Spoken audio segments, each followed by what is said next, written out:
Hello guys, we're RageQuitZ, my name is Magnificent and today's video is going to be a bit off topic for the channel, but anyways, today I'm going to show you the unique build of a Jax player in EU West.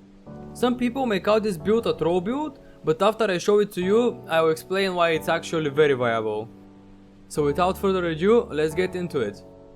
Before talking about builds, let's look at Jax pros and cons and then you will understand why this build is good in its own way. So when you hear Jax, what do you think of? A split push champion? A grid duelist that doesn't lose to any auto attack champion in the game? He is good in teamfights too and he's great at doing mixed damage. Also he has an insane potential to 1v9.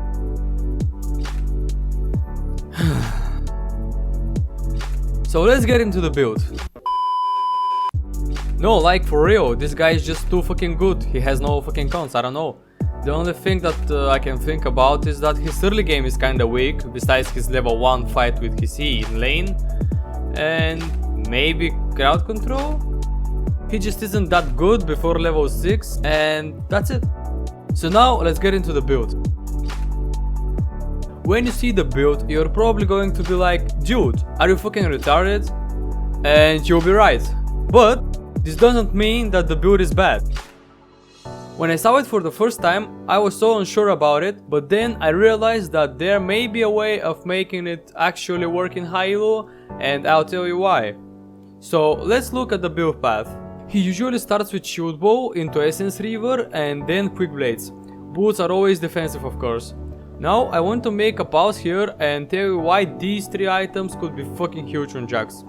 Let's look at the stats we got. So we have 60 AD, we have 20 attack speed, 60 crit chance, 10 lifesteal and 50 ability haste. Also, we reduce the cooldown of our non-ultimate abilities with 20% and we got 40% of the damage done restored as mana, with scaling shield from 250 HP to 750. We basically bring back the Shojin Jax, where your E is on 2 seconds cooldown, and that's why this item was removed from the game, of course. For those who don't know, Shojin work like that. When you use your ult, you get 50% attack speed plus 20% cooldown removed from your basic abilities on every auto attack. Seems kinda familiar, right? But this item was too broken, so it got removed, and now this build brings something like it back. The way you play with this build is not that much about attack speed and auto attacks, but crits and reducing your CDR to spam your abilities, but mostly your E. The fact that we don't have much attack speed is not a problem, since we'll have our W back a lot sooner than with the other build, which allows us to make a lot of auto attack resets, and this is basically the same as having more attack speed. But now I'm going to tell you why this build is actually better than Shojin. So, Shojin worked only with your ult and it had a 6-second duration. Now you have a permanent Shojin, but with 60% chance of it happening, which is not that bad actually. Of course, you can go for more crit items to make it like 80 or even 100, but I don't recommend that, because if the enemy team has more crowd control, you'll be an easy target to kill. Now let's compare the stats to the ordinary build. So we have 120 attack damage, 55 attack speed, 10 lifesteal, 600 HP and 20 ability haste with the Sterek build. And if we go for a third Dev's Dance item, we have 125 attack damage, 55 attack speed, 10 lifesteal, 45 armor, 200 HP and 45 ability haste.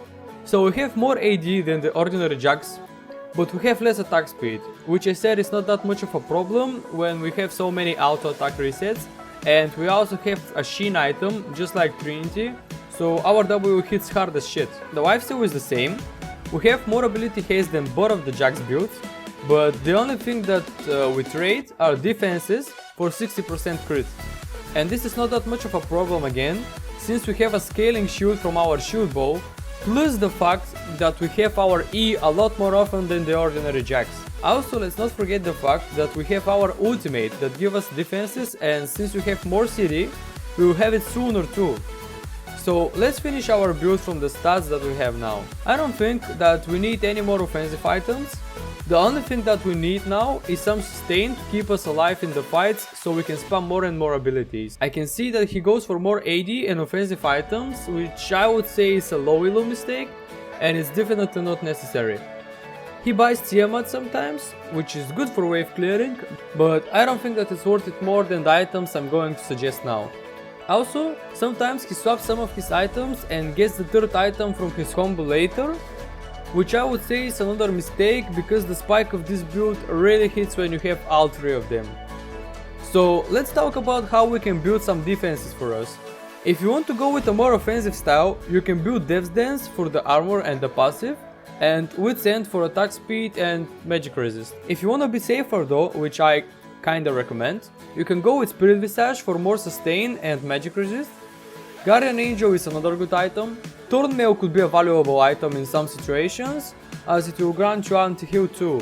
So, to sum it up, the biggest difference between the builds is that with this build you scale a bit later because you need 3 of those items to really pop off. But once you get to that point where you have all of them, if you manage to get a defensive item too, you're basically unstoppable and you can carry the game by yourself easily. I don't suggest this build over the ordinary Jax build, but I wanted to show you a way of playing Jax that is actually very viable but risky as well, cause until you get all of your core items you're kinda squishy. If you use your ult properly, you should be able to survive most situations with the defenses that come from it, but you still should be careful until you have all of your items. So if I have to give you an opinion on this build as short as I can, I would say it's high risk, high reward, and you should decide on your own if this style of playing Jax suits you or not. Of course, if you use this build in higher EO, it will be a lot harder for you to scale, but for the lower EO, I would say that it's even better than the ordinary build. Let me know in the comments down below what do you think about it, and would you actually use this build? By the way, our Jax player is streaming, and I'll leave a link in the description for his stream, so you can go and check it out. Thank you guys for watching, and if you enjoyed the video, leave a like and subscribe, it means a lot.